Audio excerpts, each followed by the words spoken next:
রাজধানী আগরতলার সর্বত্র রাস্তাঘাট নালা নর্দমা খুঁড়ে চলছে স্মার্ট সিটি প্রকল্পের নির্মাণ কাজ। একসাথে সর্বত্র খোঁড়াখুড়ির ফলে রাস্তাঘাটের বেহাল দশা, জনসাধারণের চরম জনদুর্ভোগ। বেগতিক বলছে আগরতলা পুর নিগমবাসীর সহযোগিতার আহ্বান মেয়রের।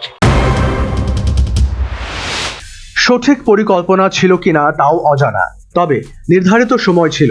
তবু আগরতলা আজ গর্তের শহর। বর্ষা আসে বর্ষা যায়, কিন্তু রাজধানীর দুর্ভোগ যায় না। আগরতলা পুর নিগমের দায়িত্ব জ্ঞানহীনতা ও অদূরদর্শিতার খেসারত দিচ্ছেন সাধারণ মানুষ। গত বছর বর্ষার আগেই রাজধানী আগরতলার সমস্ত বক্স কালভার্ট ও সড়ক নির্মাণ সংক্রান্ত ডিপিআর সম্পূর্ণ হয়েছিল।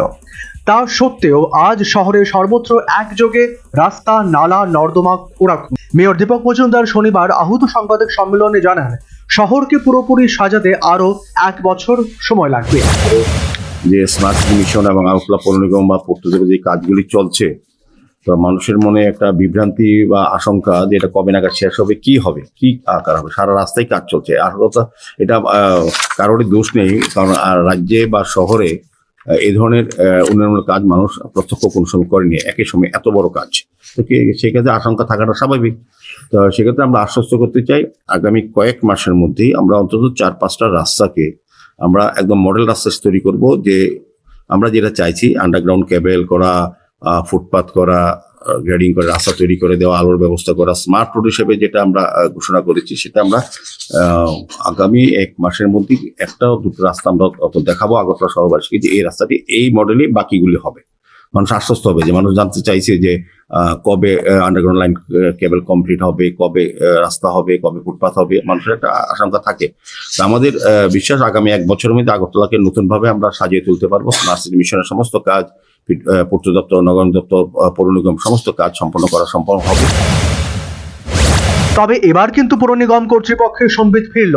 এখনো যে সমস্ত কাজ বাকি, এবার সেসব কাজ হবে ধাপে ধাপে। নির্দিষ্ট স্থানে শুরু হওয়া কাজ 15 দিনের মধ্যে শেষ করে পুনরায় নতুন কাজ শুরু করা হবে বলে মেয়র সাংবাদিকদের জানিয়েছেন।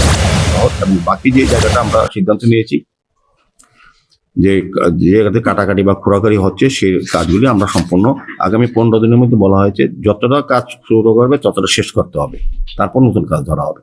তবে মোটামুটি আমাদের ড্রেনের কাজ অলমোস্ট কমপ্লিট বলবো। এখন চলছে আন্ডারগ্রাউন্ড কেবলের কাজ চলছে, তারপর রাস্তা কাজ চলবে, ফুটপাথে কাজ হবে। আগরতলা একটা নতুন শহর হিসেবে আপনারা আগামী 1 বছরের মধ্যে পাবেন। এবং বিশেষ করে পানীয় জলের সমস্যার সমাধানও আমাদের মাননীয় মুখ্যমন্ত্রীর হাত ধরে আমরা কিছুদিন আগে অনেকগুলি প্ল্যান্ট উদ্বোধন করেছি। এবং আগামী আমাদের বিশ্বাস যে আগামী 1 বছরের মধ্যে আগরতলা শহরবাসী, আমাদের 1,48,000 হাউস হোল্ড আছে, তার মধ্যে মাত্র 17,281 জনকে আমরা এখনো পরিশোধিত পানীয় জল দিতে পারিনি এখনো। কিন্তু এটাও পারতাম যদি আমাদের জল অপচয় না করে। কিন্তু প্রশ্ন একটাই, এত দেরি কেন? ডিপিআর শেষ হওয়ার পরেও 1 বছরের বেশি সময় ধরে নির্মাণ কাজ চলছে কি কারণে? পাশাপাশি গুঞ্জন উঠেছে, নির্মাণ সংস্থাগুলি কাদের ম্যানেজ করে এতদিন বিনা বাধায় শহর জুড়ে বিশৃঙ্খলা চালিয়ে গেল? কেন গোটা আগরতলা একই সময় রাস্তা, নালা, কালভার্ট সব একসঙ্গে খুঁড়ে শহরকে কার্যত অচল করে দেওয়া হলো? কাজের তদারকি কোথায় ছিল? পুর নিগমের ইঞ্জিনিয়ারিং শাখা কি দায়িত্ব পালন করেছে? এই ভোগান্তির দায় কে নেবে? পুর কর্তৃপক্ষ, ঠিকাদার নাকি প্রশাসন? বিশেষজ্ঞদের একাংশের অভিযোগ, বর্তমান পুরকর্তাদের অনভিজ্ঞতা ও অদূরদর্শিতাই এই চরম দুর্ভোগের মূল কারণ। ভারতের অন্য কোনো শহরে এভাবে একসঙ্গে সর্বত্র রাস্তা, নর্দমা খুঁড়ে ফেলার নজির নেই।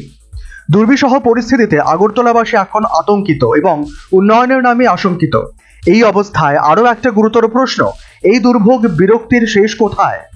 এরই মধ্যে বেগতিক বুঝে সার্বিক নির্মাণ কাজ শেষ করার ব্যাপারে আগরতলা পুর নিগমবাসীর কাছে মেয়র দীপক মজুমদারের সহযোগিতার আহ্বান।